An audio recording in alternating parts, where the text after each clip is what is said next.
UFOs are real, burgeoning, and not going away. I am your intrepid host coming to you from an undisclosed location, somewhere deep in the heart of the Santa Monica Mountains. This is our weekly UFO update.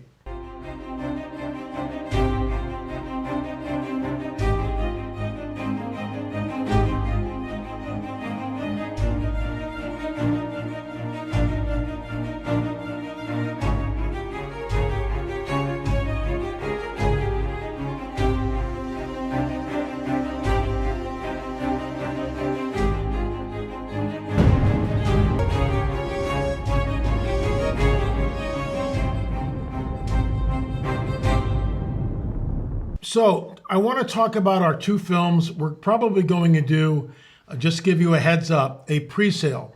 Roswell 1 and Roswell 2. There are two films which are part of our whole ongoing UFO series.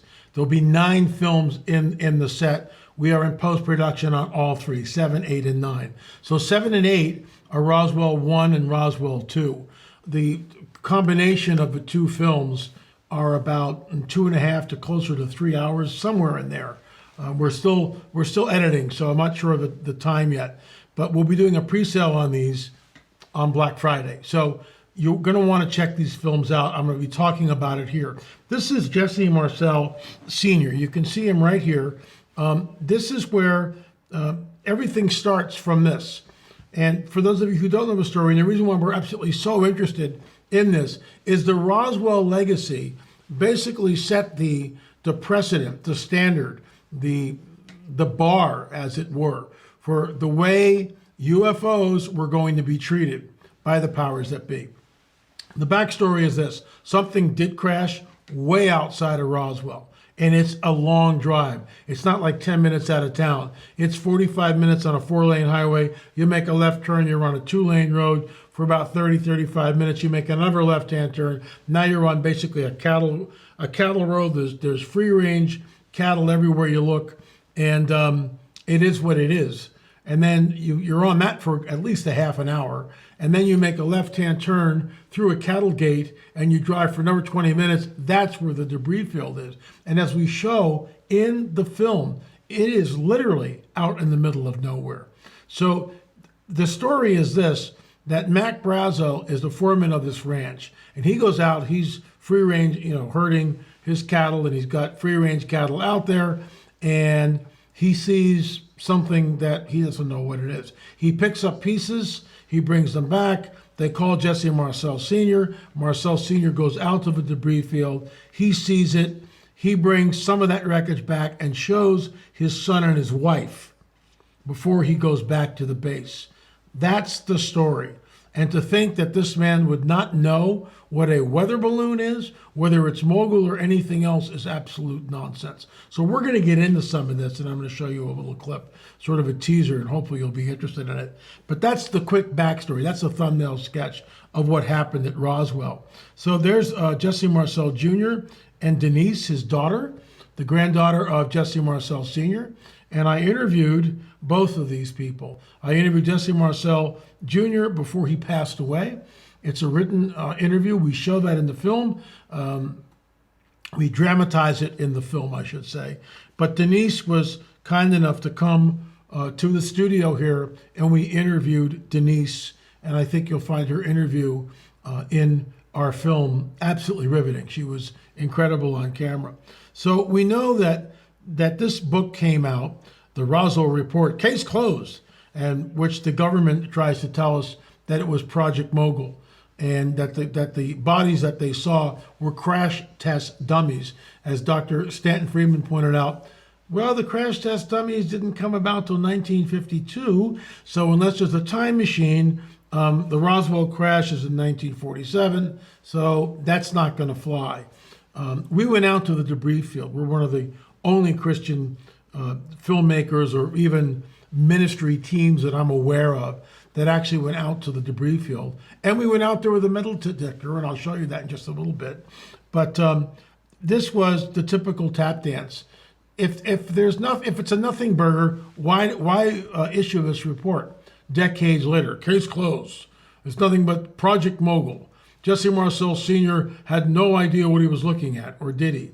So we also know that the day after Roswell, Philip Corso's book, Colonel Philip Corso's book, is the antithesis of the Roswell report. It's completely different. Corso talks about that the material from the Roswell crash was secreted away and that he was responsible, not in all cases, but in some cases, of disseminating that material to, let's say, the private industry, to back engineer.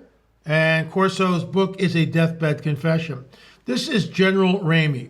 General Ramey is the one that handled the entire event. So when Marcel Sr. comes back, the Roswell Daily Record print, which is the local paper, Army recovers crashed flying disc. Okay. In fact, let me just show you, because I keep it right on my desk right here. Okay.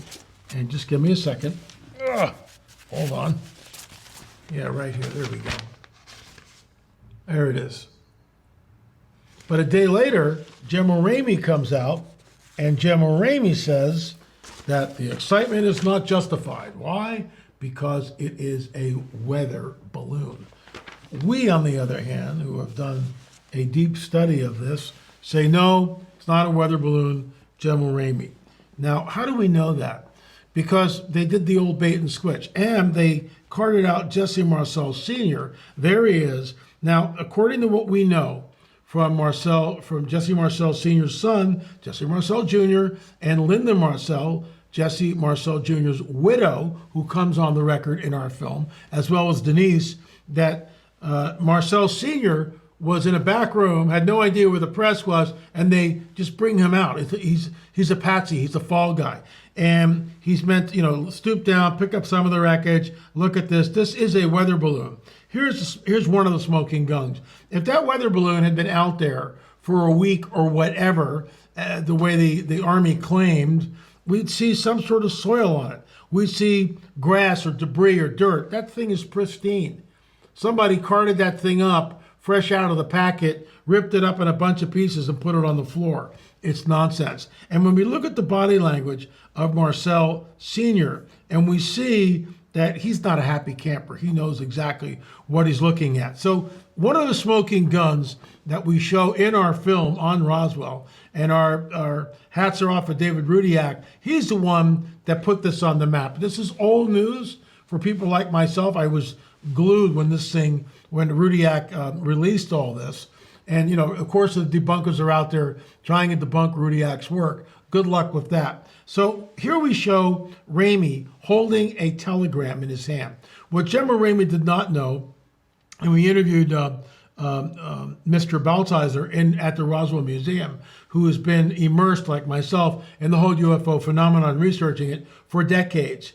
And what Ramey didn't know, as Balthazar points out, is that decades later, through the use of computers, we'd be able to see the writing on the telegram. This is the writing on the telegram right here. And I will show you what it says.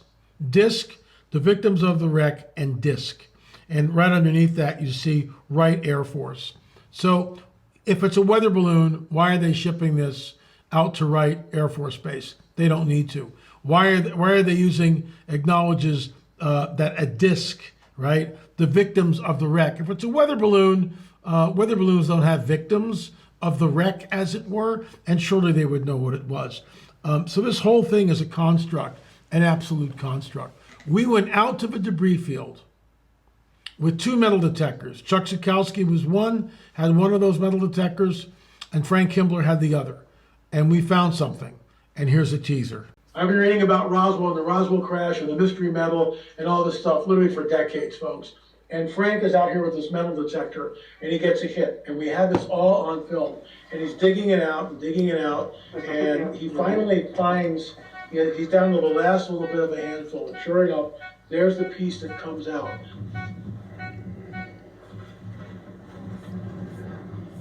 Yep.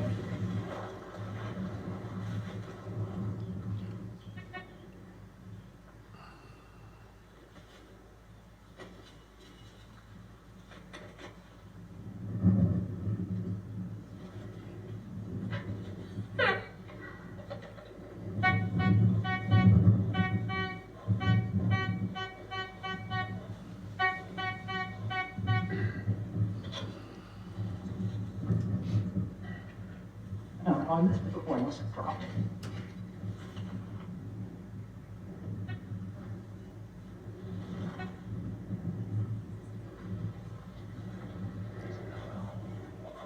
That's all right. This one more second. All right, it's in that dirt pile. We know that for a fact. That's easier.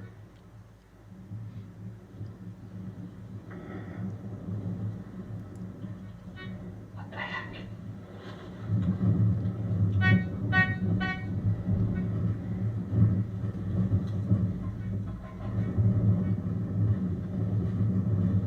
Keep dropping. It's in that hand. That's where it is.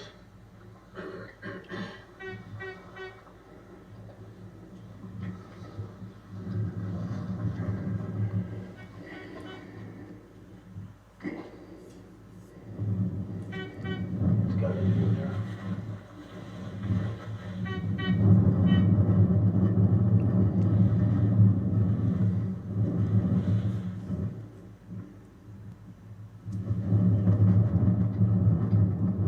Oh my God. There it is.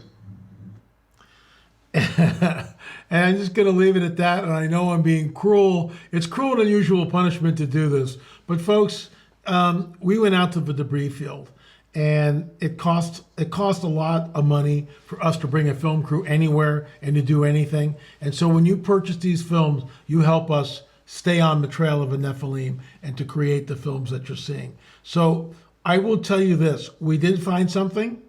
You'll find it interesting. No, it's not an entire UFO, obviously, but it's a piece of it, in our opinion. We had the metal tested. We did find the metal. I will tell you that. But you need to watch this film. We are doing a pre-sale on it. It will be up on Black Friday. I want to thank my business partner, Gil Zimmerman and Jim Peterson, who was out there. Also, Chuck Zukowski and Frank Kembler. Darren Geisinger, who did the wonderful cover that you see here. Or that you will see on Friday morning. I don't have it yet, but maybe by the time we go to press with this thing, we'll have something to show you. UFOs are real, burgeoning, and not going away. In our opinion, Roswell was a cover-up. It was a total cover-up. They got most of the metal, but they didn't get it all. And that's why this film is absolutely critical and so important. The naysayers will always, give you 50 reasons why what we found isn't what we think it is. You can listen to them, or you can listen to people who aren't armchair researchers, but actually go to these places and do the hard science. We had the metal tested, okay? And I'll just leave it at that. Anyway, folks, further evidence is available, as well as our cattle mutilation film, which is number 6. Again, we are in post-production for 7, 8, and 9. We hope to have the Roswell films out well in advance of Christmas. Maybe number 9, that's not a promise, but we'll probably have it done, but won't release it till after Christmas. Thanks so much for watching our weekly UFO update. I hope that tantalizes you, whets your appetite. This is hard science. Wait till you see where we went. I was actually in the hangar 84, the World War II vintage hangar where they took the debris. We're inside there filming. Unbelievable. Thanks so much for watching. We'll be back tomorrow with questions for LA. Remember, folks, UFOs are real, burgeoning, and not